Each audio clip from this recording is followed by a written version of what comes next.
Students, कैसे हैं आप सब। तो अब मैं आपको बताने जा रही हूँ कि जो सिंगल इवेंट होते हैं यानी कि जो व्यक्तिगत स्पर्धा होती है, तो भारत ने ओलंपिक खेलों में कितने पदक जीते हैं उनकी पूरी तालिका है जब से ओलंपिक भारत खेलता है।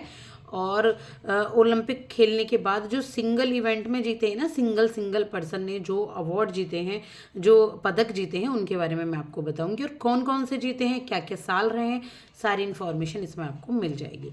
तो सबसे पहले हम बात करते हैं, खिलाड़ी हैं केडी जाधव और खेल उन्होंने खेला था कुश्ती का 57 किलोग्राम में। 57 किलोग्राम वर्ग में इन्होंने खेला था कुश्ती। केडी जाधव ने ना, ओलंपिक खेल हुए थे उस टाइम हेलसिंकी में, वर्ष था 1952 और इन्होंने कौन सा पदक जीता था, ये जीता था ब्रॉन्ज मेडल, कांस्य पदक 1952 1952 में जीता था। अब मैं आपको एक बात बता दूं, मैं आपको क्यों पढ़ा रही हूँ, क्योंकि देखिए इस साल ओलंपिक गेम्स हुए हैं, तो ओलंपिक गेम्स बहुत इंपॉर्टेंट हो जाते हैं, हम रिस्क नहीं ले सकते। तो अगर आप किसी भी स्टेट पीसीएस एग्जाम की तैयारी, एचटेट की तैयारी, या फिर आप यूजीसी नेट की तैयारी, आप कोई भी तैयारी अगर आप कर रहे हैं किसी भी गवर्नमेंट के एग्जाम की, तो वहाँ आपके लिए बहुत हेल्पफुल है। ठीक है, तो अगर आप नॉर्मली स्टूडेंट हैं या कोई एस्पिरेंट हैं तो प्लीज़ तैयारी कीजिए। आप इस तरीके से नोट्स बना लो या मेरे साथ पढ़ते हुए चलिए, स्क्रीनशॉट भी ले सकते हो या मुझे बता दो कमेंट सेक्शन में, मैं आपको इसकी पीडीएफ प्रोवाइड कर दूंगी। अब करेंगे हम लिएंडर पेस के बारे में बात। तो लिएंडर पेस ने टेनिस में, यहाँ टेनिन लिखा हुआ है गलती से, ये है टेनिस। तो टेनिस में इन्होंने, अटलांटा में ओलंपिक हुए थे उस टाइम पे 1996 में, तो वहाँ इन्होंने कांस्य पदक जीता था। 1952 से डायरेक्ट 1996 में, देख रहे हैं कितना गैप है, तब जाकर इन्होंने क्या जीता है, ब्रॉन्ज मेडल जीता है। इसके बाद जो बहुत फेमस एनसीईआरटी में भी दी गई है, कन्नम मल्लेश्वरी भारोत्तोलन, यानी कि वेट लिफ्टिंग, भार मतलब वेट, उत्तोलन मतलब उठाना, वेट लिफ्टिंग में 69 किलोग्राम वर्ग में, काफ़ी अच्छा किलोग्राम वर्ग है ये, सिडनी में 2000 में इन्होंने भी ब्रॉन्ज मेडल जीता है। इसके बाद है मेजर राज्यवर्धन राठौर। तो इन्होंने निशानेबाजी में यानी कि शूटिंग में, डबल ट्रैप प्रतियोगिता में, एथेंस में हुए थे उस टाइम ओलंपिक 2004 में, इन्होंने रजत पदक जीता था। ठीक है, कब, 2004 में। इसके बाद हैं सुशील कुमार, अभिनव बिद्रा ने निशानेबाजी में 10 मीटर की निशानेबाजी लगाई थी, जैसे कि मनु भाकर ने लगाई थी। तो बीजिंग में उस टाइम खेल हुए थे 2008 में, तो उन्होंने गोल्ड मेडल जीता था। क्या जीता था, गोल्ड मेडल, तो बहुत इंपॉर्टेंट है, याद रखिएगा।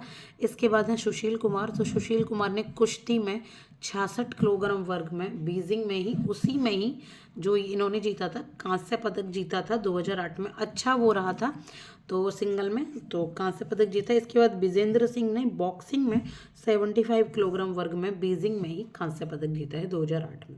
इसके बाद है गगन नारंग। तो गगन नारंग ने निशानेबाजी यानी कि शूटिंग में, 10 मीटर की शूटिंग में, लंदन में हुए थे उस टाइम ओलंपिक 2012 में, इसके ही 4 साल बाद एक कांस्य पदक जीता है। देख रहे हो अब, भारत की कांस्य पदक बहुत ज़्यादा है। इसके बाद है विजय कुमार, उन्होंने निशानेबाजी की 25 मीटर रैपिड पिस्टल में लंदन में 2012 में रजत पदक जीता है, जिसमें भी मनु भाकर जी रह गई थी बहुत आगे आने के बावजूद भी। एमसी मैरी कॉम ने बॉक्सिंग में 51 किलोग्राम वर्ग में जीता था 2012 में कांस्य पदक।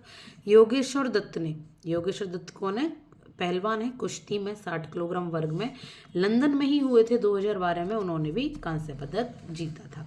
तो आई होप कि आपको समझ आ रहे हैं। देखिए 2012 के बहुत सारे पदक हैं। इसके बाद साइना नेहवाल ने बैडमिंटन में, लंदन में ही 2012 में ब्रॉन्ज मेडल जीता है। सुशील कुमार ने 66 किलोग्राम वर्ग कुश्ती में, लंदन में ही रजत पदक यानी कि सिल्वर मेडल जीता था। ठीक है, किसने, सुशील कुमार ने। साक्षी मलिक ने रियो डी जेनेरियो ब्राज़ील में हुए थे 58 किलोग्राम वर्ग में 2016 में, ब्रॉन्ज मेडल जीता है। और जो पीवी संधू हैं, बैडमिंटन खिलाड़ी रही हैं ये, और रियो डी जेनेरियो में ही सेम उसी में 2016 में इन्होंने सिल्वर मेडल जीता था, पीवी सिंधु ने। ठीक है, इसके बाद है नीरज चोपड़ा। तो नीरज चोपड़ा ने जेवलिन थ्रो में, सबको पता है 2020 में स्वर्ण पदक जीता था। और रवि दहिया ने कुश्ती में 57 किलोग्राम वर्ग में उसी टोक्यो ओलंपिक 2020 में सिल्वर मेडल जीता है। मीराबाई चानू ने भी सिल्वर मेडल जीता था टोक्यो में, किसमें, वेट लिफ्टिंग में। ठीक है, जैसे कन्नम मल्लेश्वरी ने जीता था ना 2000 में ब्रॉन्ज मेडल, इन्होंने 49 किलोग्राम वर्ग में 2020 में सिल्वर मेडल जीता है। अभी हमारे थोड़े से पदक और रह गए हैं, तो आई होप कि आपको समझ आ रहे होंगे। आप नोट्स अपने बना लो या फिर अपने आप ये मेरा बस काम यही है कि ये बुक है मेरे पास करंट अफेयर्स की हरियाणा की, और ये तो हरियाणा के ना होकर देखिए पूरे देश के लिए, ये पूरे सारे एग्ज़ाम्स के लिए, ये वाली तो जो पदकों की संख्या है सिर्फ हरियाणा की नहीं दे रखे, तो आप किसी भी एग्ज़ाम की तैयारी कर रहे हैं तब भी आपके लिए उतने ही हेल्पफुल हैं। मैं सिर्फ आपको डिस्कस करके बता रही हूँ इस बुक को, मैं ना किसी का कोई ये कि कोई मैंने अपने नोट्स नहीं बनाए हैं, सिर्फ मैं सोच रही हूँ कि सिर्फ बुक से आपको समझा दूँ, अगर आपके पास बुक अवेलेबल ना हो आपको एग्जाम्स में से हेल्प मिलेगी। इसके बाद लवलीना ने मुक्केबाजी में 69 किलोग्राम वर्ग बॉक्सिंग में टोक्यो में 2020 में कांस्य पदक जीता था। क्या जीता है? ब्रॉन्ज मेडल टोक्यो के 2020 में ही। पीवी सिंधु ने बैडमिंटन में टोक्यो में ही 2020 में कांस्य पदक जीता है, ब्रॉन्ज मेडल जीता है। बजरंग पुनिया ने टोक्यो में ब्रॉन्ज मेडल जीता। ठीक है। अमन सहरावत तो अभी आपने देखे होंगे 2024 की कुश्ती में कांस्य पदक जीता था। नीरज चोपड़ा ने भाला फेंक यानी कि जेवलिन थ्रो में 2024 में सिल्वर पदक जीता था, पाकिस्तान के पहला नंबर ले गए थे। मनु भाकर ने निशानेबाजी में 2024 में कांस्य जीता है, और स्वप्निल कुनाले ने निशानेबाजी पेरिस में कांस्य पदक जीता है। तो ये है आपका सारे जितने भी पदक हैं उनके बारे में सारी इन्फॉर्मेशन। आई होप कि आपको समझ आ गई होंगी। नेक्स्ट वीडियो में, नेक्स्ट क्लास में मैं आपको पेरिस पैरा ओलंपिक के बारे में सारी इन्फॉर्मेशन दूंगी। इससे पहले भी मैंने कई क्लासेस अपलोड की हुई हैं इसकी, जो आपको हरियाणा करंट अफेयर्स 2024 टू 2025 के नाम से मिल जाएंगी।